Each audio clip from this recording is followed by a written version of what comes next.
जी हमारे साथ इस टाइम रुस्तम पाकिस्तान, फख्रे पाकिस्तान की बेटी जो है मरियम झारा मौजूद है।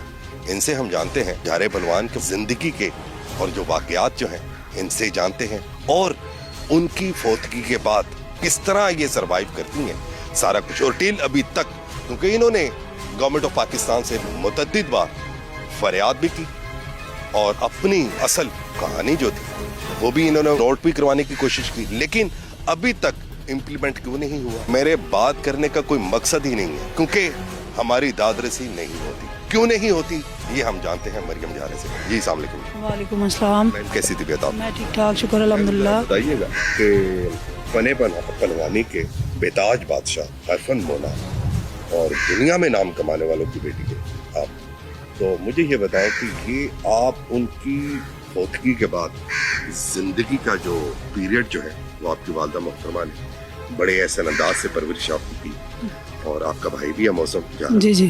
तो पहलवानी में कदम आगे क्यों नहीं रख सके और खारा क्यों बंद कर दिया? पहली बात तो ये है कि वालिद के बाद जाहिर बात है, आप देखो ना, माँ बाप से बढ़कर कोई नहीं करने वाला। बाप होगा सिर पे तो हर चीज़ होती है। इतना कोई बाप का हक भी अदा नहीं कर सकता, कोई बाप की जगह ले भी नहीं सकता। चाहे हो ताया हो, जितना वो करते हैं वो भी उनका अब एहसान है हम पे। लेकिन बात ये कि पहलवानी में इसलिए नहीं ये अखाड़ा बंद कर दिया क्योंकि कोई सपोर्ट करने वाला नहीं है इस चीज़ को। जो छोटे छोटे पहलवान हैं जैसे बन रहे हैं, अच्छी बात है, अल्लाह पाक उनको कामयाब करे। लेकिन हमारे ख़ानदान से सारी पहलवानी आई थी, हमारे ख़ानदान से ही पहलवान शुरू हुई थी। मेरे गामा दादाबू से लेके झारे पहलवान तक ये सारे पहलवान हमारे ख़ानदान के, ठीक है, रुस्तम ब्रदर्स हो गए। लेकिन अफसोस ये है कि गवर्नमेंट बिल्कुल भी साथ नहीं दे रही। इतनी दफ़ा अपील, आप लोग टिकटॉकरों की अपील सुन लेती हैं, मरियम नवाज साहिबा, मैं उनको कोई बुरी बात नहीं कर रही। डकी भाई की अपील सुन ली, वो जो अब फौत हुई हैं मरियम, प्यारी मरियम, अल्लाह उन्हें जन्नत नसीब करे, उनके लिए भी बोल देती हैं, उसके लिए रजब भट्ट के लिए भी बोल देती हैं। लेकिन कभी उन्होंने इधर नहीं किया जो पाकिस्तान के पहलवान जो हीरो हैं जिन्होंने नाम रोशन किया, उनकी फैमिली की तरफ ज़रा भी मुँह नहीं करती हैं। ये बस दूसरों को सपोर्ट कर रही हैं। मैं यही चाहती हूँ कि सिर्फ एक दफ़ा आएँ और साथ सपोर्ट करें। ये पहलवानी कोई बुरी चीज़ नहीं है। पहलवानी से इंसान की सेहत बनती है, उसके अंदर ताकत होती है और मेहनत करनी पड़ती है। मैं अकेली ये नहीं कर सकती। अच्छा मुझे ये बताएं कि जी जो झारे पहलवान को इनामात की मद में ज़मीनें दी गई थी और काफ़ी उनको इनाम दिया गया था, तो वो आपके पास नहीं है कि वो छीन लिया गया? नहीं, हमारे पास तो कुछ भी नहीं है। हमारे बस एक ये अखाड़ा है जो ख़ानदानी अखाड़ा है जिधर से पहलवान आए थे, बस हमारे पास यही चीज़ है और एक घर है। बस घर आप लगा लें 5-5.5 मरले के। ये वही है घर जो जद्दी पुश्ती चलता है? वही घर है जहाँ से मतलब जब सारे जिंदा थे और इधर ही रहते थे, दादा अबू दादो सब। तो बस एक ये 2 चीज़ें हैं, बाकी तो माशाल्लाह सब सही हैं। और मैं ये नहीं कहती हूँ मुझे किसी से है भी नहीं है, अल्लाह पाक के हाथ में, तो अल्लाह पाक सबको दे। हमारी भी किस्मत होगी इंशाल्लाह, हम भी करेंगे। लेकिन गवर्नमेंट कोई सपोर्ट नहीं कर रही। इससे दिल आज़ारी बहुत बुरी हो गई है कि आप दूसरों का सुन रहे हो, यूट्यूबर्स का सुन रहे हो, जो पाकिस्तान के हीरो हैं आप उनका नहीं सुन रहे। बस यही अफसोस। नहीं तो मैं मुझे ये भी बताइएगा कि आपका भाई मौसम झारा, वो भी फने पहलवानी में उसने कदम रखा, तो क्या वजह थी कि उसने बैकफुट क्यों हुआ? वो अब देखो, मैंने आपको पहले बताया है, वालिद का होना लाजमी होता है, ठीक है। ये मैं मानती हूँ, मेरे वालिद को आई, अबू की वो मेरे अबू जो थे उनको अल्लाह की तरफ से आई, वो उनकी लिखी हुई थी, ठीक है। लेकिन जब बाप सिर पे ना हो ना तो आप कुछ नहीं कर सकते क्योंकि आपको सपोर्ट नहीं है पीछे। मैं मुझे ये बताएं, जब झारा पहलवान की डेथ होती है हार्ट अटैक की वजह से, तो आपकी उम्र कितनी? मैं साल की थी, मैंने उन्हें देखा भी नहीं हुआ। तो फिर माँ ने वो बाप की वीडियोस दिखाई और उनके बारे में बताती रही, और वो बाप के जाने के बाद अब तक की जिंदगी कैसे गुजारी और किन हालात में गुजारी, और अपनों की पहचान, गैरों का प्यार आपको कहाँ तक ले आया? अपनों की पहचान तो बहुत ज़्यादा हो गई हुई है, क्योंकि देखो ना, अब हम दुनिया में इंसान है, किसी भी मुसीबत में पड़ सकता है, किसी भी मसले में आ जाएगा। आपने जब अपने ही नहीं साथ होंगे तो फिर फ़ायदा क्या उस चीज़ का? बाप होता, अगर मेरे वालिद आज होते तो ये सब के सब यहीं पे होते, ठीक है। वालिद नहीं है तो कुछ भी नहीं है। और वालदा ने हमें पाला है, शुक्र अल्हम्दुलिल्लाह, इज़्ज़त से पाला है, इज़्ज़त से अब भी पाल रही हैं और अल्लाह पाक उन्हें सलामत रखे। उन्होंने हमें, आप लगा ले, किसी चीज़ की कमी नहीं दी वालदा ने। तो बस हमारे लिए, मेरे बाद तो मुझे ज़्यादा अजीज़ वालिद के बाद अपनी वालदा है, क्योंकि मैंने साल की थी जब वो फोत हो गए तो मेरी वालदा ने संभाला। तो हमारे लिए वालदा ज़्यादा ज़रूरी हैं। और बाकी कोई रिश्तेदार कोई कुछ नहीं होता, सब खून सफ़ेद हो जाते हैं जब आपके वालिद चले जाए। सुनने में तो ये भी आया कि जब ये हमारे जो प्राइम मिनिस्टर जो माजी में रह चुके हैं नवाज शरीफ, उनकी जो बेगम थी, बेगम कलसूम नवाज, उनका जो आपकी वालदा थी सायरा, तो उनके साथ काफ़ी कोऑर्डिनेशन था, काफ़ी प्यार था, उनको कज़न भी थी गालिबन। वो ना, मैं आपको बताती हूँ, गामे पहलवान की नवासी वो है कलसूम आंटी, और पोती जो है वो मेरी वालदा है। तो ये रिश्तेदार ही हैं। कलसूम आंटी थी तो फिर मिल लेते थे, ठीक है। अब जब कलसूम आंटी नहीं है तो शायद इसी वजह से मरीम नवाज भी नहीं सुन रही। तो अगर वो भी होती तो शायद ज़रूर कलसूम आंटी तक पहुंच जाती वीडियो कि अपील, बहन ना माने मुझे, मेरी बड़ी बहन है, ना माने, लेकिन सीएम साहिबा तो है ना, वो सुन तो सकती है ना, अपील सुन ले, काफ़ी जनों की सुनती है, हमारी भी सुन ले। तो आपकी क्या फरियाद क्या है? देखिए मेरा, मैं आपको सही कहूँ, लड़कियों को कहते हैं कि जो कुछ नहीं कर सकती, कुछ नहीं, जिसके अंदर हिम्मत होती है ना करने की वो कर लेती है, लेकिन आपको गिराने वाले भी अपने ही होते हैं, ठीक है। अगर वो हिम्मत देंगे फिर आप आगे बढ़ोगे। अगर वो ही ना हिम्मत दें ना, पीछे से आपको बड़ी बातें भी करें, तो फिर दिल नहीं करता कुछ करने को। अगर गवर्नमेंट ऑफ पाकिस्तान जिस तरह मरियम से अपील कर रही है, हमारी मोहतरमा मरियम नवाज शरीफ से अपील कर रही है, अगर वो आपको फंड जारी करती हैं, तो क्या आप इस ये बेरौनक अभी के खाड़े को दोबारा रौनक में लेके आ सकती हैं? अगर वो मुझे फंड जारी करती हैं तो मैं कहती इधर खड़े होकर सबके सामने कि ये दोबारा वैसे ही अखाड़ा होगा जैसे पहले पहलवान आते थे। और मैं ये नहीं कह रही कि मेरे पास काफ़ी लड़के आते हैं, बच्चे आते हैं, ज़ाहिर बात है खुराक है उन लोगों की, बादाम है, हर चीज़ है, इधर चीज़ें चाहिए। अभी अब ये पीछे देखे ना, कितनी दफ़ा मैंने मेहनत की, इसको साफ़ किया, लेकिन आगे जब सपोर्ट ही नहीं होनी है, किसी चीज़ की मुझे मिलनी नहीं है, तो मैं अकेली कितना कर सकती हूँ। तो कोई वालिद साहब का कोई वाक़या हमारे नाज़रीन को बताना पसंद करेंगे जो आपने अपनी वालदा से सुना? देखिए, मैं वालिद साहब का यही सुना है कि वो गरीब परवर वो थे, गरीबों के साथ बड़ा प्यार करते थे।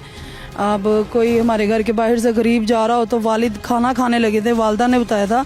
तो अभी उन्होंने ऐसे नवाला ही उठाया था तो गरीब आया खाना मांगने के लिए, उन्होंने कहा आप अंदर आ जाओ, मेरे साथ बैठ के खा लो। उन्होंने कहा नहीं आप खाओ, उन्होंने कहा मैं खा चुका हूँ, आप खाओ, मेरा पेट फुल है। ऐसा इंसान था, लेकिन उसकी आगे फैमिली को कोई भी नहीं देख रहा।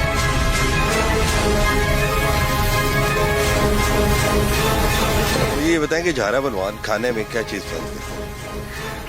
हाँ, मेरे वालिद को सब कुछ कश्मीरी है, दाल चावल कीमा ये सब चीज़ें पसंद थी। नहीं, जो हमारे सुनने में ये है कि जी आपके वालिद साहब जो थे झारा पहलवान, वो कहते हैं कि जी आपकी जो मामा है, वालदा है, वो कहते हैं उनका ये है कि जी मैं देश के बनाती थी दाल चावल के, और ये दाल चावल काफ़ी शौक से खाते हैं। ये सुनी सुनाई बातें हैं कि जी लोग बकरा खाता था झारा पहलवान, ये खाता था, बल अलबत्ता ये है कि जी दाल चावल इतने शौक से खाते थे कि पूरा देश का जो था ना वो खाली कर देते थे। नहीं, आप देखो, मैं आपको एक बात बताती हूँ, ये लोग कहते हैं पहलवानों की खुराक होती है बड़ी ज़्यादा, पहलवानों की इतनी खुराक होती ही नहीं है। उनको जितना इंसान आम खाता है वैसे ही वो भी खाते हैं। हाँ, कीमा बनाते हैं देसी घी में, कीमा बना ले गोश्त में, पानी नहीं डालना उनको, उसी घी से भूनना उन्होंने और फिर वो पीना। किलो देसी घी तो वो वैसे पीते थे जब कुश्ती होती थी उनकी। तो आम चीज़ें, दाल चावल, वैसे मैंने आपको बताया ना कश्मीरी है, कश्मीरियों को दाल चावल ज़्यादा पसंद होते हैं, कीमा हो गया, छोटा गोश्त हो गया, बस वो चीज़ें। तो आपकी वालदा मोहतरमा भी फ़न पहलवानी से उनका ताल्लुक था, उनको कि उनके भी जितने भी ख़ानदान से रिलेटेड जो लोग थे फ़न पहलवानी से ताल्लुक़ रखते थे। मैं आपको बताती हूँ, मेरी वालदा और मेरे वालिद चाचे ताए के बच्चे हैं। उनके गोगे पहलवान की वो बेटी हैं, मेरे अबू असलम पहलवान के बेटे हैं, बड़े भाई के बेटे हैं वो, और छोटे भाई की बेटी थी ये। तो ख़ानदान एक ही है हमारा, दाद का, और ये जो मेरी वालदा का दाद का एक ही है। अच्छा, मुझे ये भी हमारे नाज़रीन को ये भी बताएं कि जो पत्थर कहते हैं कि यहाँ पे एक पड़ा हुआ है, वो सामने पड़ा हुआ है। और जिसको वो उठा के कितनी रोजाना की कितनी वो बैठक्स लगाते थे, पुशअप कितनी करते थे? उठक बैठक पुशअप वगैरह 5-5 हज़ार लगा लेते या उससे ज़्यादा लगाते थे वालिद। ट्रेनिंग का टाइमिंग क्या? ट्रेनिंग टाइमिंग ज़्यादातर वो खड़े ही रहते थे, क्योंकि ना उन्होंने एक्सरसाइज करनी है, मिट्टी पे ही सो जाना है, फिर सरदाई पीनी है, फिर उठना है, फिर रात को जब उनकी कुश्ती होती थी ना तब वो बहुत मेहनत करते थे। मतलब अपनी आप लगा लें, जब अनोखी के साथ उनकी कुश्ती हुई थी उसके लिए उन्होंने साल का टाइम मांगा था अनोखी ने, तो उन्होंने साल में, आप उनकी एज देख लें 16-15 साल होगी जो इतनी थी, और उन्होंने अपना जिस्म माशाल्लाह काफ़ी अच्छा बना लिया था। तब उन्हें खिताब भी मिला था जारा दी जाइंट का। जारा दी जाइंट। तो बस मेहनत पे होता है, इंसान मेहनत करे क्यों नहीं बन सकता। जो हमारी जो गवर्नमेंट अगर आपको सपोर्ट करती है तो आप यकीनन इस खारे को आप जिनके दोबारा वो उनके वो बहाल करने में कामयाब हो सकती हैं। आप भी इस बारे में सारी जो इन्फॉर्मेशन रखती हैं कि एक्सरसाइज जो एक दुबला जिस्म का मालिक उसको शौक है कि पहलवानी का, कि उसको आप किस अंदाज से उसको सारा आपको यानी ज़ाहिर खानदान विरासत से आपको ये चीज़ें मिली हैं, तो उसको आप किस तरीके से ट्रेन करेंगे, कितनी देर में ट्रेन कर सकते हैं? देखिए पहले तो आप बात करें उनको उनका स्टेमिना अच्छा होना चाहिए, जिसमें पहलवानी में ज़्यादा ज़रूरत है। स्टेमिना अच्छा होगा, एक्सरसाइज करेंगे तो फिर वो पहलवान बनेंगे। और जो सरदाई होती है ना, आप देखो कुश्ती वगैरह पहलवानी करते हो ना, जब एक्सरसाइज करते हो तो गर्मी होती है, ठीक है, आप उस चीज़ को सरदाई को बना के पी लो। सरदाई भी एक तरीका होता है, बादाम होते हैं, सौंफ होती है, काली मिर्चें होती हैं। आजकल मैंने देखी है सरदाई बना रहे हैं जी, अंदर काजू डाल रहे हैं, पिस्ते डाल रहे हैं और मुरब्बे डाल रहे हैं, वो तो गर्म करेगा अंदर से। और आप ये चीज़ सरदाई में है ही नहीं। आप नौजवान नस्ल को क्या एडवाइस देना चाहती हैं? क्योंकि आजकल जो है एक्सरसाइज जो है जिम बन चुके हैं, खूबसूरत जिस्म तो है लेकिन ताकत से महरूम है वो। लेकिन ये पहलवानी एक ऐसा शोबा है जिसमें ताकत भी है, खूबसूरत भी है और ये दरवेशी नशा है। आप इस मौजू पे हमारे नाजरीन को बताएं कि उनको क्या करना चाहिए।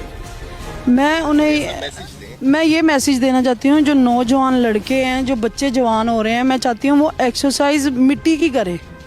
ये बॉडी बिल्डिंग जिस्म बनाने के बाद एक टाइम आएगा जब जिस्म ढल जाएगा, ठीक है, और जो मिट्टी की होती है एक्सरसाइज उस पर मेहनत करें, उससे जिस्म, मतलब ये हज़रत अली का अखाड़ा है, ठीक है, हज़रत अली भी पहलवान थे, अल्लाह के शेर थे, ठीक है। मैं चाहती हूँ नौजवान बच्चे एक्सरसाइज करें, मिट्टी की एक्सरसाइज करें, वर्जिश करें, अपना स्टेमिना सही करें। ये जो फजूल चीज़ें करते हैं, जो आजकल बच्चे मम्मी डैडी बने हुए हैं, ये फजूल है, जिसमें ताकत नहीं होगी वो कुछ भी नहीं होगा। तो मेहनत करें, मिट्टी की एक्सरसाइज करें, जो मिट्टी ताज़ा जिस्म को एक क्या कहते हैं खुशगवार चीज़ बनाती है। सुबह सुबह आएँ, वर्जिश करें, 6 बजे का टाइम होता है, या नमाज़ पढ़ने के बाद आ जाएं फ़ौरन, ये टाइम होता है। और जिस्म खोलें अपना जिस्म, इसमें जब मिट्टी से जिस्म खुलता है ना तो बंदा अच्छा खासा, मेरे वालिद का इतना जिस्म था, वो मिट्टी की एक्सरसाइज करते थे तो माशाल्लाह अल्लाह ने उनमें ताकत भी बहुत दी हुई थी, तो स्टेमिना भी बड़ा अच्छा था उनका। तो मैं यही चाहूँगी बच्चे मिट्टी की एक्सरसाइज करें बनिस्बत जिमों में जाने के बगैर।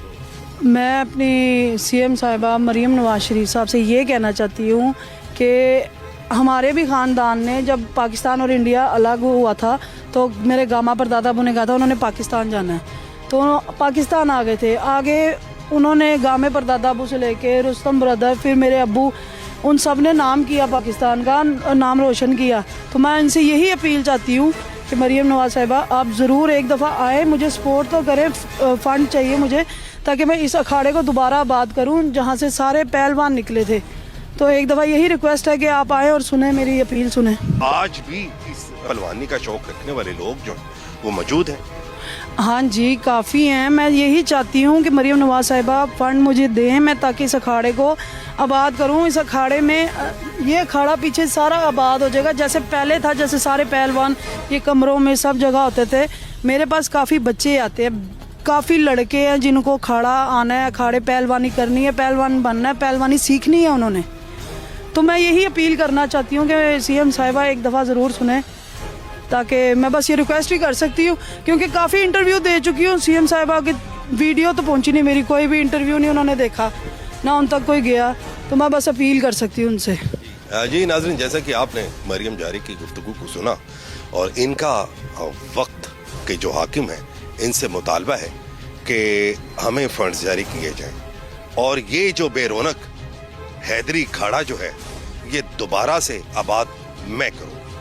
आज भी लोग जो हैं, नौजवान नस्ल जो है पहलवानी करना चाहती हैं, लेकिन वसाइल ना होने की वजह से, क्योंकि पहलवानी जो है ना खुराक का इस्तेमाल भी है। गवर्नमेंट ऑफ पाकिस्तान मरियम झारा को फंड्स जारी करती हैं तो उम्मीद की जा सकती है, बल्कि उम्मीद नहीं बल्कि यकीन किया जा सकता है कि आने वाले वक्त जो है यहाँ पर वैसे ही 80, 70 और 90 की दहाई में ये जो हैदरी खाड़ा जो था ना ये आबाद होता हुआ नजर आएगा। इसके साथ ही अपने मेजबान हैदराना को इजाजत दें। अल्लाह हाफिज।